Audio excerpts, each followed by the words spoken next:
Break के बाद आप सभी का स्वागत। बड़ी खबर निकलकर पश्चिम बंगाल से सामने आ रही है, जहां पश्चिम बंगाल के मोथाबाड़ी में सांप्रदायिक हिंसा हुई है। घरों, दुकानों और गाड़ियों में तोड़फोड़ की गई है और हिंसा के आरोप में 34 उपद्रवियों को गिरफ्तार भी किया गया है। इलाके में बड़ी तादाद में पुलिस बल तैनात है और कलकत्ता हाई कोर्ट ने एक्शन रिपोर्ट भी मांगी है। ये बड़ी खबर निकलकर सामने आ रही है। कुछ तस्वीरें स्क्रीन पर आपके देख सकते हैं किस तरीके से ये बड़ी हिंसा देखने को मिली है। आगजनी की घटना देखने को मिली, किस तरीके से यहाँ गाड़ियों में आग लगा दी गई, गाड़ियों को आग के हवाले किया गया है।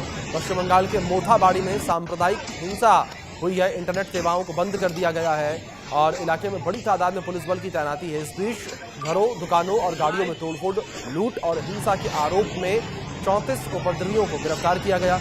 बीजेपी का दावा है कि हिंदुओं के घरों और मंदिरों में तोड़फोड़ की गई है। इधर शुक्रवार को कलकत्ता हाई कोर्ट ने जिला मजिस्ट्रेट और पुलिस अधीक्षक को 3 अप्रैल तक हिंसा पर एक्शन रिपोर्ट मांगी है। कोर्ट ने कहा कि राज्य को सावधानी से काम करना चाहिए, साथ ही हिंसा प्रभावितों की सुरक्षा के लिए उचित कदम उठाने चाहिए।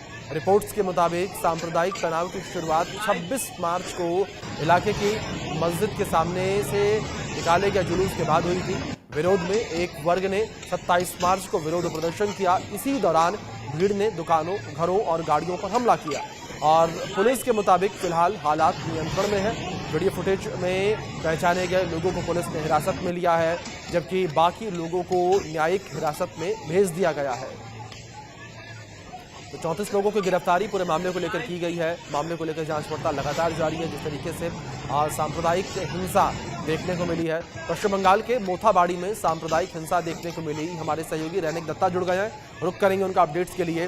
रैनिक, जिस तरीके से सांप्रदायिक हिंसा की तस्वीरें निकलकर सामने आई हैं, जिस तरह से यहाँ पर उपद्रव देखने को मिला, आखिर मुख्य वजह क्या रही उपद्रव की? जुलूस निकाला जा रहा था, आखिर क्या वजह रही कि जुलूस के ऊपर हमला कर दिया गया?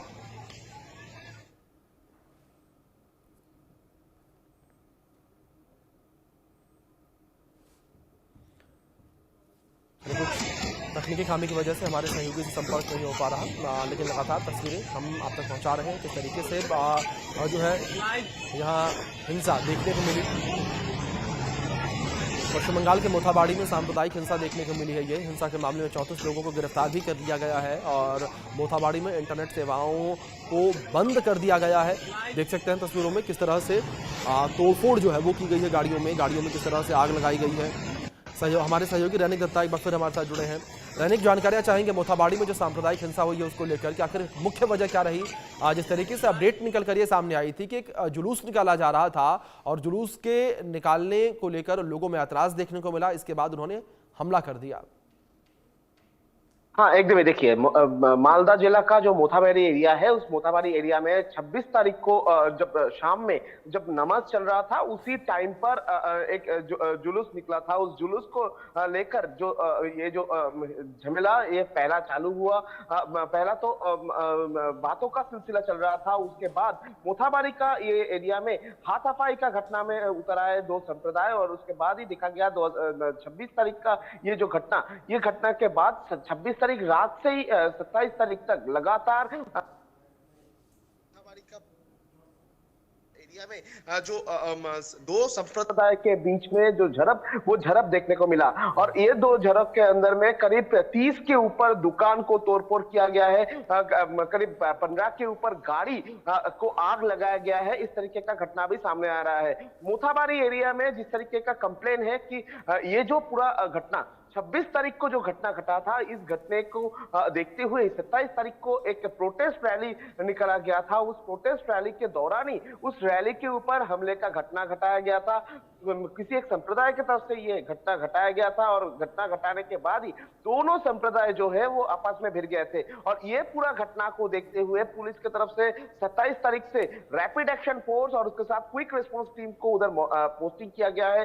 करीब 300 के ऊपर रैपिड एक्शन फोर्स और उसके साथ क्विक एक्शन फोर्स के जो टीम उसको 20 के ऊपर टीम मोथाबाड़ी एरिया में डिप्लॉय किया गया है। यानी भारी पुलिस बल को उधर डिप्लॉय किया गया है और उसके साथ साथ ही उस एरिया का मोथाबाड़ी एरिया, सिर्फ मोथाबाड़ी एरिया नहीं, मोथाबाड़ी का सराउंडिंग जो एरिया है, टोटल 16 एरिया को इंटरनेट सस्पेंड कर दिया गया है। मगर सामने रामनवमी है, ईद है, तो उनको ध्यान में रखते हुए उस जगह में 144 लागू नहीं किया गया है, ऐसा पुलिस की तरफ से कहा जा रहा है। पुलिस की तरफ से यह भी कहा गया है कि दोनों संप्रदाय का जो लोग हैं उनको आमने सामने बैठाकर एक मीटिंग भी पुलिस की तरफ से किया गया है, प्रशासन की तरफ से किया गया है, जिसमें एसडीओ जो है उस जगह का जो सब डिविजनल ऑफिसर, उनके नेतृत्व में ये मीटिंग हुआ है और मीटिंग बहुत ही पॉजिटिव हुआ है। और उसको देखते हुए पुलिस को लगता है कि ये सिचुएशन बहुत जल्दी नॉर्मलाइज हो जाएगा और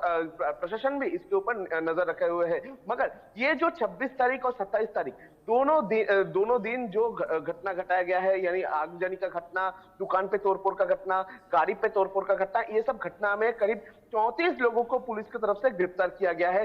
सीसीटीवी फुटेज के माध्यम से इनको आइडेंटिफाई किया गया था और जो लोकल पीपल है उनके तरफ से भी आइडेंटिफाई किया गया था। उसके बाद ही इन लोगों को गिरफ्तार किया गया है। टोटल 34 लोगों को अभी तक पुलिस गिरफ्तार किया है, जिसमें से 10 लोगों को पुलिस खुद का हिरासत में रखे हैं। इनके साथ और कौन कौन शामिल थे, इसके पीछे कोई प्री प्लानिंग था कि नहीं, इस बारे में भी पुलिस की तरफ से जांच किया जा रहा है। और उधर का जो लोकल लोग हैं उनकी तरफ से भी कहा जा रहा है कि ये पूरा घटना पहले से रचा गया एक साजिश है और ये घटना घटाया जाएगा, इसका एक प्लानिंग पहले से ही चल रहा था और इसी वजह से इस तरीके का मूवमेंट हुआ। बिल्कुल रैनिक, जाहिर तौर पर इस पूरी घटना को संयोग नहीं प्रयोग माना जा रहा है। फिलहाल बहुत शुक्रिया जुड़ने के लिए और इन अपडेट्स के लिए।